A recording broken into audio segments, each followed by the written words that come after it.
4. ಕಬ್ಬಿಣದ ಮೊಳೆಗಳನ್ನು ತೆಗೆದುಕೊಳ್ಳಬೇಕು ಮತ್ತು ಅವುಗಳನ್ನು ಮರಳು ಕಾಗದದಿಂದ ಸ್ವಚ್ಛಗೊಳಿಸಬೇಕು.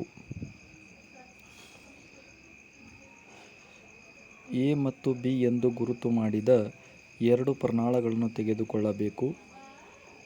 ಪ್ರತಿ ಪ್ರನಾಳದಲ್ಲಿ ಸುಮಾರು 10 ml ತಾಮ್ರದ ಸಲ್ಫೇಟ್ ದ್ರಾವಣವನ್ನು ತೆಗೆದುಕೊಳ್ಳಬೇಕು.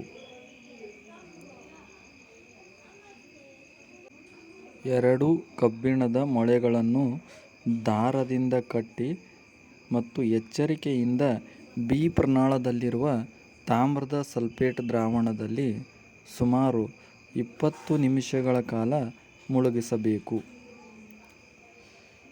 1 ಕಬ್ಬಿಣದ ಮೊಳೆಯನ್ನು ಅಥವಾ 2 ಕಬ್ಬಿಣದ ಮೊಳೆಯನ್ನು ಹೋಲಿಕೆಗಾಗಿ ಬದಿಯಲ್ಲಿಡಬೇಕು.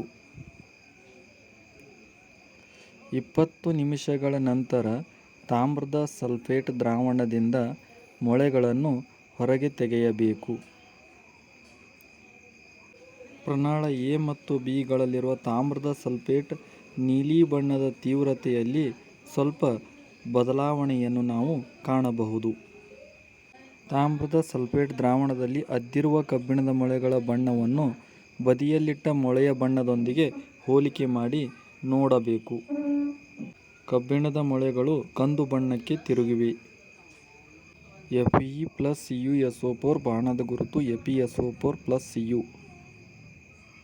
ಈ ಕ್ರಿಯೆಯಲ್ಲಿ ಕಬ್ಬಿಣವು ತಾಮ್ರದ ಸಲ್ಫೇಟ್ ದ್ರಾವಣದಿಂದ ತಾಮ್ರವನ್ನು ಸ್ಥಾನಪಲ್ಲಟಗೊಳಿಸಿದೆ ಅಥವಾ ತೆಗೆದುಹಾಕಿದೆ. ಈ ಕ್ರಿಯೆಯನ್ನು ಸ್ಥಾನಪಲ್ಲಟ ಕ್ರಿಯೆ ಎನ್ನುವರು.